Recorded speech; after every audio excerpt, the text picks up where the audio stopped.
और ये गणतंत्र हम इसलिए बचाना चाहते हैं कि एक जूता सिलने वाले का बच्चा भी अपने टैलेंट के बदौलत बीसीसीआई का सेक्रेटरी बन सके और उसको इस बात का अफसोस नहीं हो, उसको इस बात का अभिमान हो कि हमारा बाप तरीपार नहीं था, हमारा बाप दंगाई नहीं था।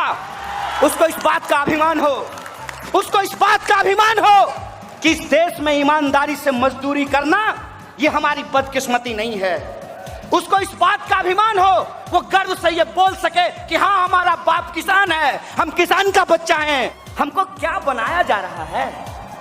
अगर गांव में कोई मर जाता था, चाहे वो किसी जाति या धर्म का हो, पूरे गांव में खाना नहीं बनता था।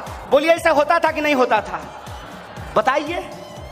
दंगा भड़का करके, भड़काऊ भाषण दे करके कपिल मिश्रा के ऊपर देशद्रोह का मुकदमा नहीं किया गया है, लेकिन इस देश में अगर आप सच बोलिएगा तो आपके ऊपर देशद्रोह का मुकदमा कर दिया जाएगा। हम कहते हैं कि देविंदर सिंह एक पुलिस ऑफिसर लश्कर-ए-तोयबा के आतंकवादी के साथ पकड़ा गया, उसके ऊपर देशद्रोह का मुकदमा नहीं किया गया, लेकिन कोई विद्यार्थी अगर सवाल पूछेगा तो उसके ऊपर देशद्रोह का मुकदमा कर दिया जाएगा। एक लड़की यहां बोल करके गई है बिहार की, सारिका, उसने बताया कि अगर यहीं पे यूनिवर्सिटी होता तो हमको पढ़ने के लिए दिल्ली नहीं जाना पड़ता, अगर यहीं पे अस्पताल होता तो हमको इलाज कराने के लिए दिल्ली नहीं जाना पड़ता, अगर यहीं पे हमको काम मिलता तो आज हमारे बिहार के लोग नॉर्थ ईस्ट दिल्ली के दंगे में अपनी जान नहीं गंवाए होते। आपको मालूम है कि नहीं कि जो लोग मारे गए हैं दंगों में वो बिहार और उत्तर प्रदेश के विस्थापित मजदूर हैं, जो अपने परिवार का पेट पालने के लिए उन बस्तियों में जाकर के रहते हैं। आप देख लीजिए कि नॉर्थ ईस्ट दिल्ली में रहने वाले लोग और साउथ दिल्ली में रहने वाले लोगों में फर्क है।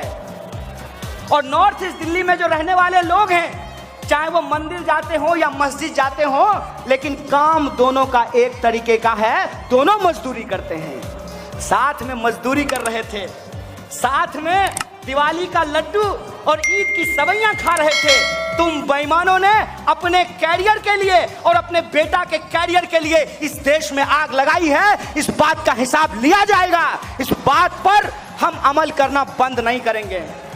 बशीर बद्र साहब ने कहा है, लोगों की उम्र बीत जाती है एक मकान बनाने में, तुम्हें शर्म नहीं आती बस्तियां जलाने में?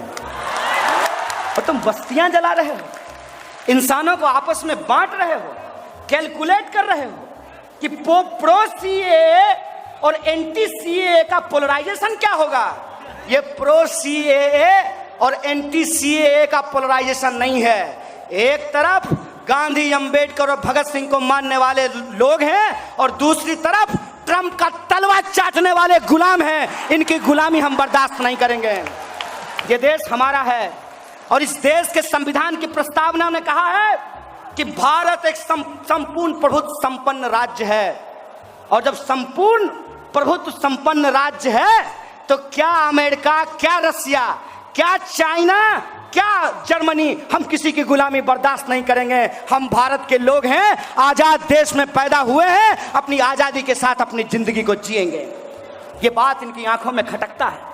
इनको लगता है कि हर किसी के हाथ में आज मोबाइल है और कोई भी लड़का जिसको कोई नहीं पहचानता है वो टिकटॉक स्टार बन सकता है।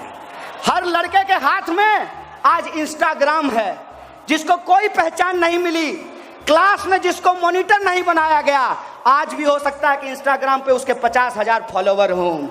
और रेस्टोरेंट वाले उसको फोन करते हो कि ये भैया हमारे रेस्टोरेंट में आ जाइए ना, एक प्लेट खा करके फोटो डाल दीजिएगा, 10,000 रुपया हम आपको दे देंगे। ये जो मोबाइल है, ये मोबाइल हमारी ताकत है। इस मोबाइल ने हमको एम्पावर्ड किया है, हमको शक्तिशाली बनाया है। देखिए बेईमानों को कि कितनी चालाकी से ये शक्ति आज हमारे हाथ से छीन लिए हैं। उसी मोबाइल का इस्तेमाल करके नीरज और नसीम को आपस में लड़ा रहे हैं। उसी मोबाइल का इस्तेमाल करके इस देश में कन्हैया और कामरान को एक दूसरे के खिलाफ खड़ा किया जा रहा है।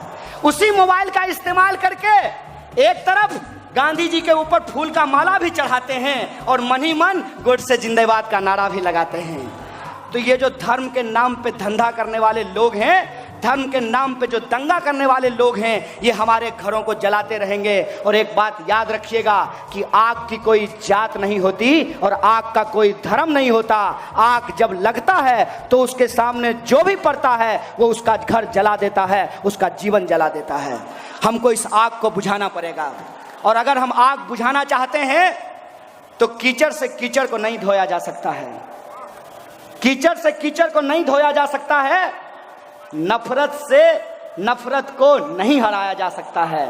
जैसे कीचड़ को धोने के लिए पानी की जरूरत पड़ती है, वैसे ही नफरत को हराने के लिए मोहब्बत की जरूरत पड़ती है।